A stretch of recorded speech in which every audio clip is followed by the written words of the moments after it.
Did you know that 60% of college kids leave their child at home without knowing how to do laundry? It's very shocking, a little concerning, coming from someone who has done her laundry since early middle school, but it's a very basic life skill that I believe that everyone definitely should know how to do, especially when you leave the house for the first time.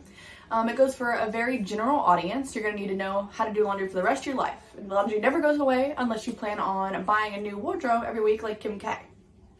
It even carries over into like the healthcare field, especially if you're going to be like a CNA or a vet tech. There's going to be bedding and different types of clothing and stuff, and towels you're going to have to wash. So laundry never goes away, even when you're at work. So today I'm going to teach you how to wash, dry, and fold your own laundry. So for part one of doing your laundry, you're going to wash your clothes. So what you need are dirty clothes, a form of detergent, which pulls and lifts odors and stains out of your clothes, a form of conditioner, which softens and makes your clothes all comfy. And then if you want, you can also add scent beads. I usually use like a lavender or like a vanilla, eucalyptus, something that just kind of adds a scent to your clothes and makes them smell just slightly better. So you're gonna first insert your clothing into the appliance, keeping in mind three things: colors, types of fabrics, and the amount of clothing you're actually inserting. So with colors, you wanna make sure typically you separate your whites, darks, and your colors, especially if it's the first time you're washing an item. This is because colors can bleed, and that white t-shirt you love so much might come out tie-dye.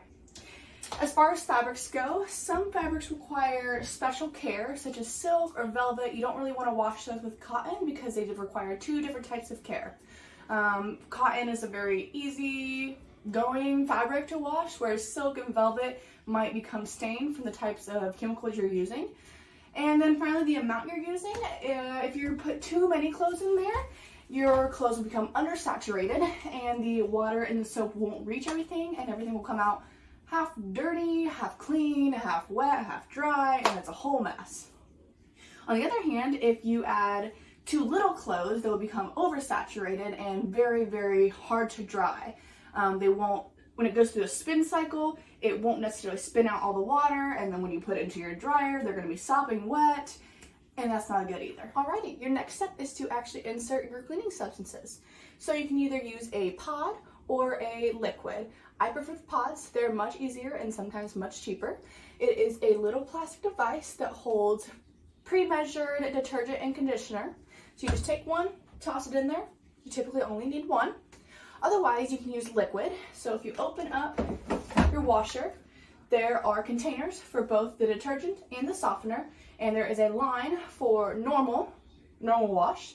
So you fill up to that line for both the softener and detergent, close it up, and you are ready to go.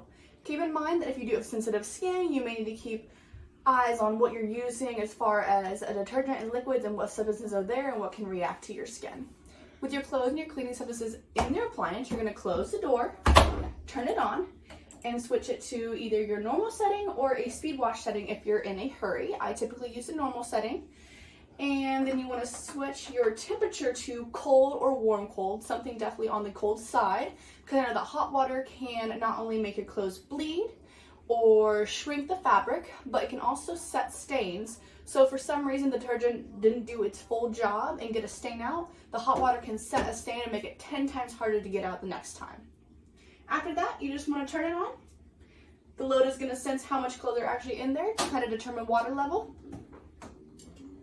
And you're going to start washing your clothes. Now that your washing cycle is completed, we are going to dry your clothes. So taking the damp clothes and some dryer sheets are used to collect not only debris from the washing cycle, but to collect any static that may be created during the drying process. So we're going to take these clothes and transfer them over, keeping in mind that some items, such as sweaters, don't need to be dried in an appliance, but hung to dry.